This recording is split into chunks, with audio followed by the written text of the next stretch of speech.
સો જેમ મેં પ્રીવિયસ વિડીયોમાં વાત કરી કે મને ખૂબ જ સરસ જોબ મળી ગઈ છે ગવર્મેન્ટમાં and it was really good in terms of my job profile pay overall opportunities બધું જ સરસ હતું.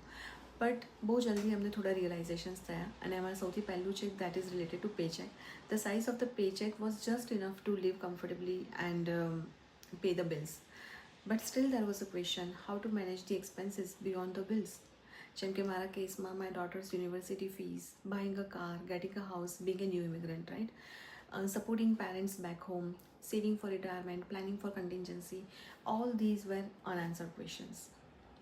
અને તો પણ એવી ફિલિંગ આવે કે નો મેટર તમે કેટલું બી મહેનત કરો, કેટલું પણ કામ કરી લો, તમારી કેટલું પણ અર્ન કરી લો, it was still not enough for the future that we really wanted to build, જેના માટે આપણે અહીંયા આવ્યા છીએ.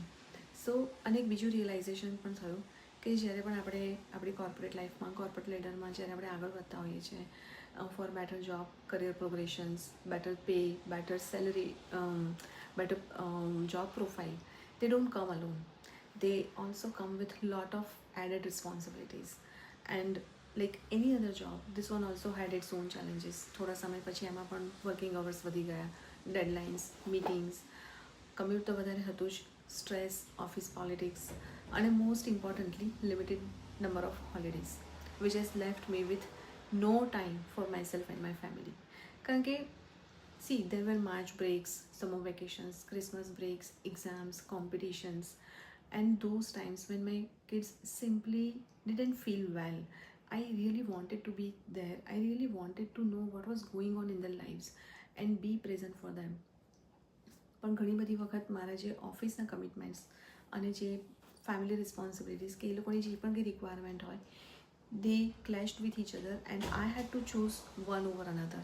And the hardest part was when I chose one, I often felt like I was not able to give my best to the either of the side.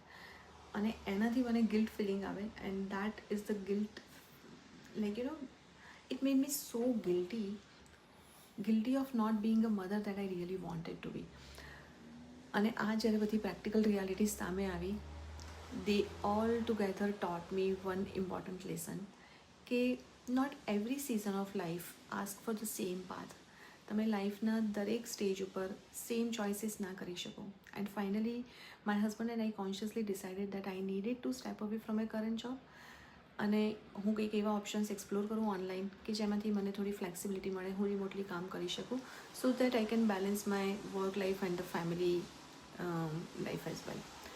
And you know what, જ્યારે બી આપણે આવું explore કરીએ ને ત્યારે not just hundreds પણ thousands of options આપણી સામે આવતા હોય છે. એન્ડ